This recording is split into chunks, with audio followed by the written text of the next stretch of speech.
तो दोस्तों, न्यूजीलैंड को चकनाचूर करने के लिए भारतीय कप्तान रोहित शर्मा ने कर ली है पूरी तैयारी और एक ऐसी प्लेइंग 11 का ऐलान कर दिया है जिसको देखने के बाद हर एक न्यूजीलैंड के खिलाड़ी के पसीने उड़ गए हैं और साथ ही साथ अचानक एक शेर की एंट्री कराकर सबको चौंका डाला है। जी हां दोस्तों, बिल्कुल सही सुन रहे हैं। भारतीय क्रिकेट टीम इस साल 2025 की चैंपियन ट्रॉफी में अब तक किसी भी टीम से नहीं हारी है और अब तक हर टीम को करारी शिकस्त देते हुए भारतीय खिलाड़ियों ने जो शानदार खेल दिखाया है, वह वास्तव में तारीफ के लायक है। और इस बार रोहित शर्मा की कप्तानी में भारतीय टीम ने हर मैच में बेहतरीन प्रदर्शन किया है। अगर बात करें इस टूर्नामेंट की, तो सबसे पहले भारतीय टीम ने बांग्लादेश को बुरी तरह हराकर अपने जीत के अभियान की शुरुआत की थी। इसके बाद जब दूसरे बड़े मुकाबले में भारत और पाकिस्तान का आमना सामना हुआ, तो भारतीय टीम ने अपने चिर प्रतिद्वंद्वी को भी चारों खाने चित्त कर दिया और अंक तालिका में टॉप पर पहुंच गई।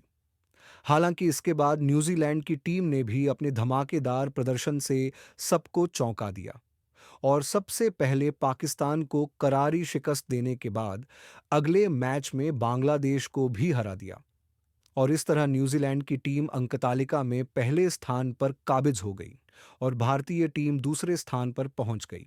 अब ऐसे में बांग्लादेश और पाकिस्तान दोनों ही टीमें सेमीफाइनल की दौड़ से बाहर हो गई हैं, जबकि भारत और न्यूजीलैंड पहले ही सेमीफाइनल में अपनी जगह पक्की कर चुके हैं।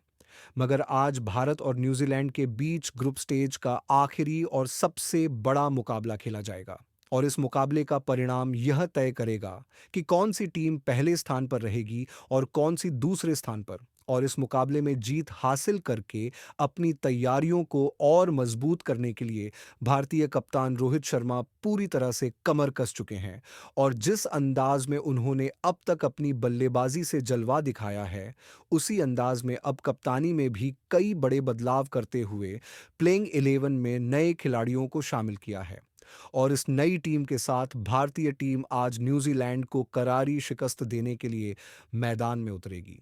तो अब इस वीडियो में हम आपको यही बताएंगे कि भारत और न्यूजीलैंड के बीच यह बड़ा मुकाबला कितने बजे से शुरू होगा और टॉस किस समय फेंका जाएगा और यह मैच किस स्टेडियम में खेला जाएगा। इसके अलावा दोनों टीमों के अब तक के आंकड़े क्या कहते हैं और साथ ही दोनों टीमों की प्लेइंग 11 कैसी नजर आएगी और इस मैच की लाइव स्ट्रीमिंग कहां और कैसे देखी जा सकेगी, यह सारी जानकारी हम आपको इस वीडियो में देंगे।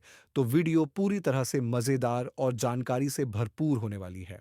तो दोस्तों, बिना देर किए वीडियो की शुरुआत करते हैं और सबसे पहले आपको यह भी बता दें कि भारतीय क्रिकेट टीम चाहे वनडे इंटरनेशनल हो या टी20, हर फॉर्मेट में इस समय शानदार प्रदर्शन कर रही है और भारतीय टीम ने हाल के दिनों में अंतर्राष्ट्रीय क्रिकेट में जिस अंदाज में खेल दिखाया है, वह हर टीम पर भारी पड़ता नजर आ रहा है। फिर चाहे टी20 वर्ल्ड कप हो या वनडे वर्ल्ड कप या फिर आईसीसी का कोई और बड़ा टूर्नामेंट हो, हर बार सबसे पहले खिताब की दावेदार भारतीय टीम को ही माना जाता है। और जब 2025 में यह चैंपियन ट्रॉफी करीब 99 साल बाद एक बार फिर खेली जा रही है, तो इस बार सभी की नज़रें इस टूर्नामेंट पर टिकी थीं, क्योंकि पाकिस्तान की मेजबानी में खेले जा रहे इस टूर्नामेंट में उम्मीद थी कि पाकिस्तान अपने घर में बेहतरीन प्रदर्शन करेगी, मगर वह ग्रुप स्टेज में ही बाहर हो गई, जबकि भारतीय टीम से हर किसी को शानदार प्रदर्शन की उम्मीद थी और टीम ने सभी उम्मीदों पर खरा उतरते हुए अब तक हर मुकाबले में शानदार जीत हासिल की है।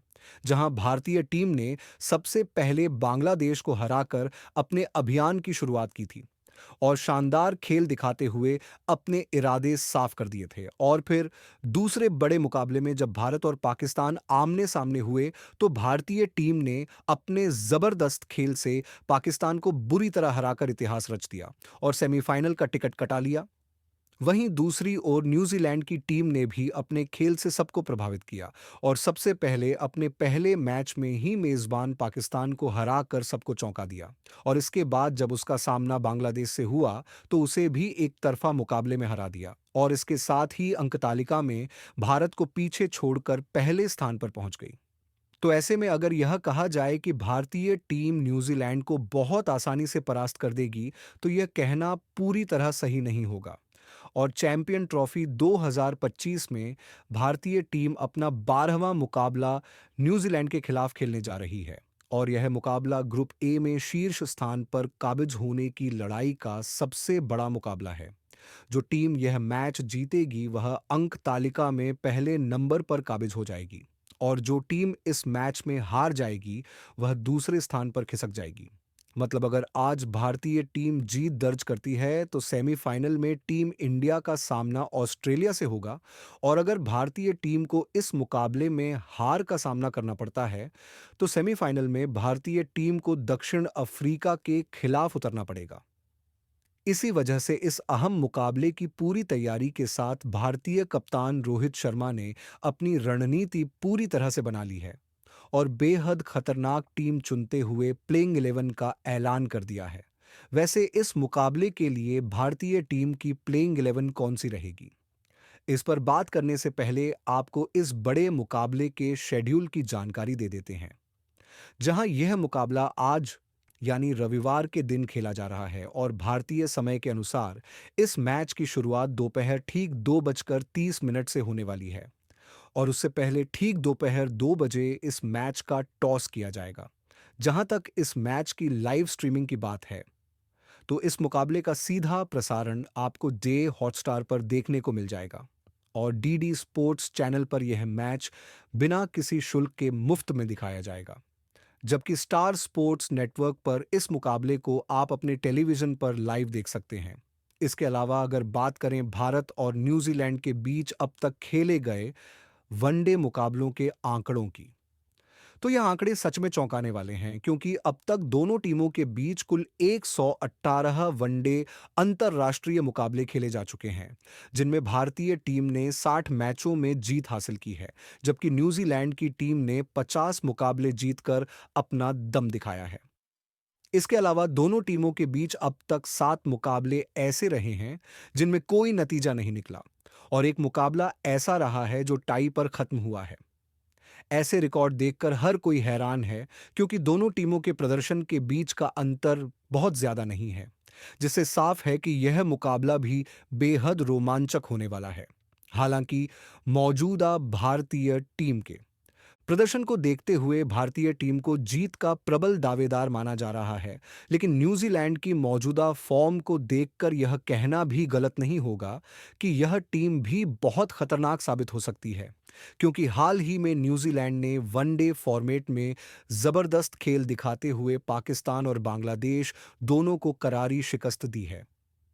ऐसे में अब यह देखना बेहद दिलचस्प होगा कि आज किस टीम का पलड़ा भारी रहने वाला है और कौन सी टीम ग्रुप स्टेज में अंक तालिका में पहले स्थान पर पहुंचने वाली है। और इस हाई वोल्टेज मुकाबले में भारतीय टीम की जीत पक्की करने के लिए कप्तान रोहित शर्मा ने उप कप्तान शुभमन गिल के साथ मिलकर बेहद आक्रामक और खतरनाक प्लेइंग 11 का चयन कर लिया है। तो इसी में अगर हम खेलने वाली 11 की ओर देखें, तो सबसे पहले नंबर पर कप्तान रोहित शर्मा उतरते नजर आएंगे, और उनके साथ फिर से शुभमन गिल की खतरनाक ओपनिंग जोड़ी मैदान पर दिखाई देगी। जिसमें पहले रोहित शर्मा के प्रदर्शन की बात करें तो वह इस समय बेहद ही जबरदस्त खेल दिखा रहे हैं, और जब भी उनका बल्ला बोलता है तो हर टीम के हौसले पस्त कर देता है।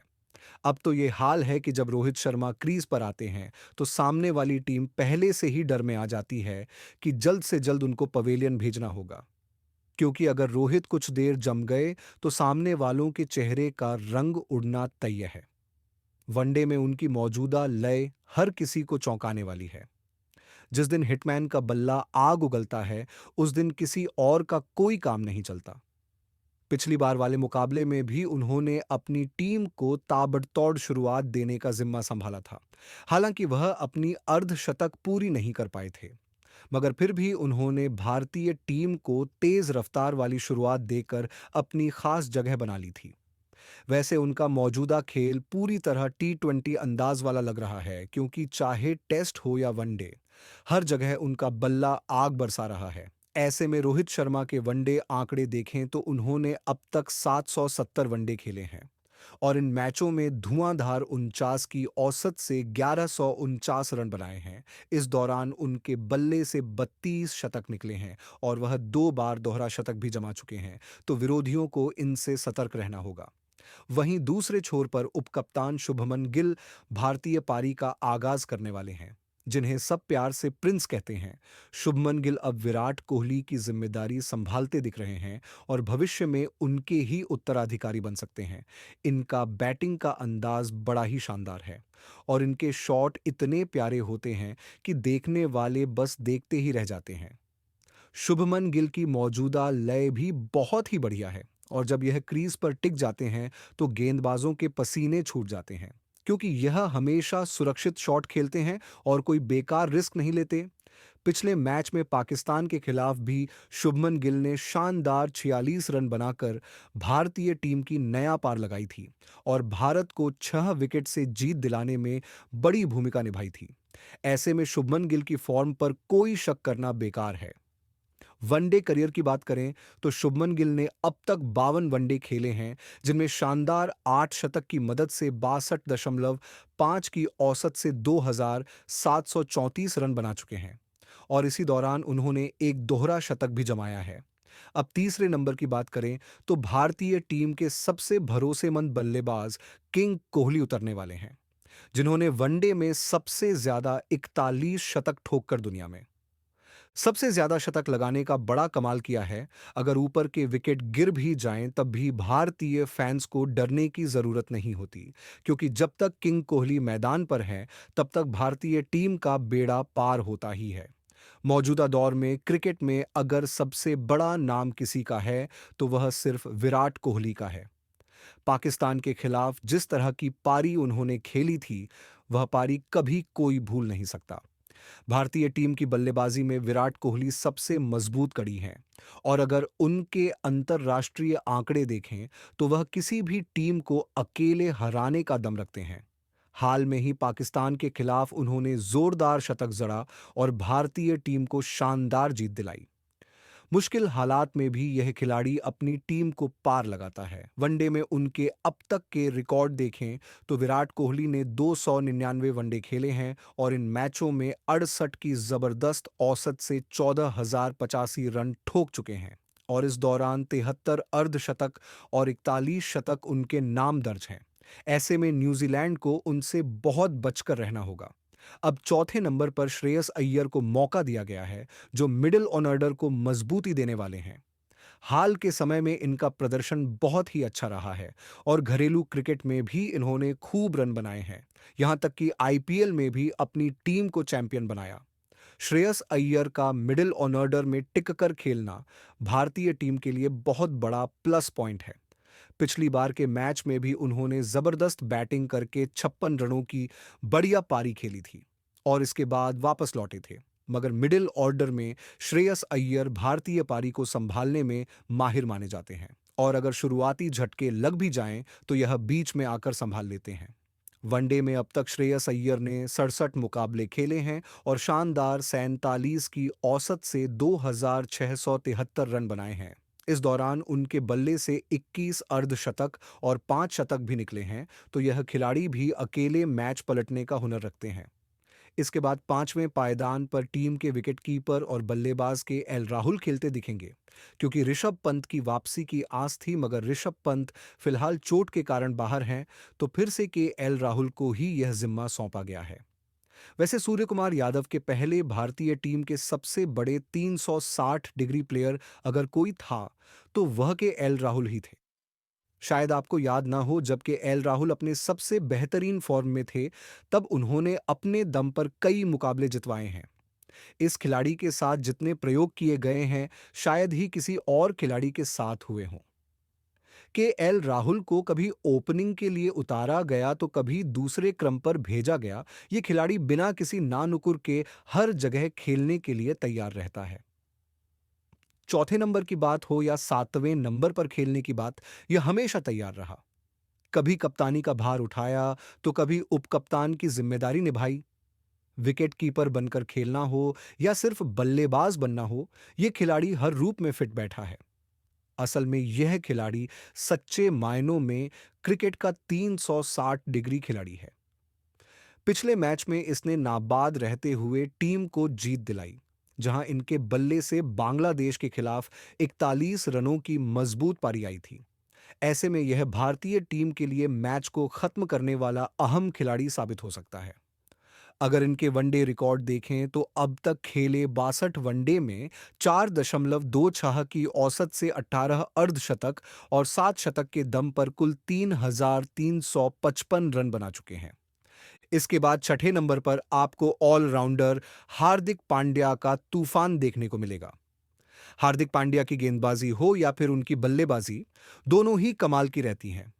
लेकिन जब सामने न्यूजीलैंड जैसी मजबूत टीम हो तब हार्दिक एक अलग ही आक्रामक अंदाज में खेलते हुए नजर आते हैं, और ऐसा उन्होंने पहले भी करके दिखाया है।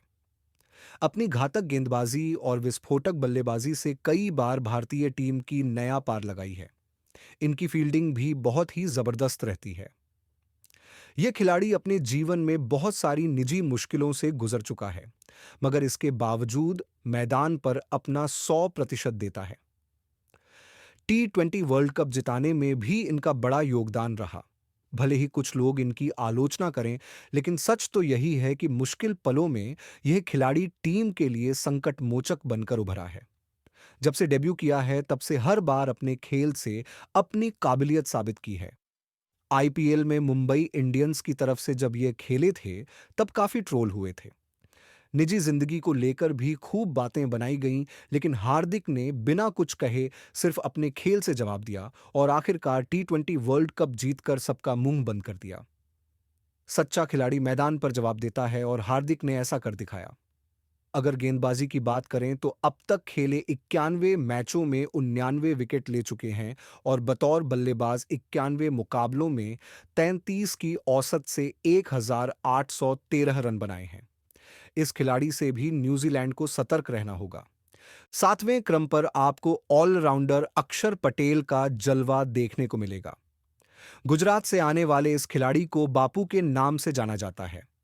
हर मुश्किल घड़ी में बापू ने भारत को विकेट दिलाकर बाहर निकाला है। पिछले मैच में इन्होंने कोहली को स्ट्राइक देकर उनका शतक पूरा करवाने में बड़ी भूमिका निभाई थी, जिसे पूरा देश याद कर रहा है। बापू बल्लेबाजी में भी काफी मददगार साबित होते हैं और निचले क्रम में भारत की बल्लेबाजी को मजबूती देते हैं। इनकी फील्डिंग भी गजब की है। पाकिस्तान के खिलाफ उनका सीधा थ्रो कोई नहीं भूल सकता। अक्षर पटेल ने पिछले मैच में शानदार 4 विकेट लिए हुए थे और बल्लेबाजी में भी मिडिल ऑर्डर में आकर टीम को एक भरोसेमंद विकल्प दिया था। यह खिलाड़ी हर बार जरूरत के वक्त टीम के लिए तैयार रहता है। आठवें क्रम पर ऑलराउंडर रवींद्र जडेजा उतरते दिखेंगे। रवींद्र जडेजा बेहतरीन गेंदबाज हैं, लेकिन उनकी बल्लेबाजी भी किसी से कम नहीं है। ये कई बार मैच फिनिशर की भूमिका निभा चुके हैं और इनके होने से भारतीय टीम को आठवें क्रम तक मजबूत बल्लेबाजी का विकल्प मिल जाता है। इनकी फिरकी के सामने अच्छे अच्छे बल्लेबाज टिक नहीं पाते हैं और जब बल्लेबाजी में उतरते हैं तो लंबे लंबे शॉट्स लगाने के लिए मशहूर हैं। नौवें क्रम पर इस बार बड़ा बदलाव देखने को मिला है। कुलदीप यादव को इस मैच में बाहर बैठाया गया है और उनकी जगह वरुण चक्रवर्ती को मौका दिया गया है। वरुण चक्रवर्ती शानदार स्पिनर हैं और उनके सामने बड़े से बड़े बल्लेबाज भी परेशान हो जाते हैं। जब भी इन्हें खेलने का मौका मिला है, इन्होंने अपने प्रदर्शन से सबको हैरान किया है। पिछली कुछ T20 सीरीज में भी इन्होंने अपने दम पर भारतीय टीम को जीत दिलाई थी। ऐसे में यह खिलाड़ी भारतीय टीम के लिए एक मजबूत कड़ी साबित होगा। 10वें क्रम पर तेज गेंदबाज हर्षित राणा उतरते नजर आएंगे।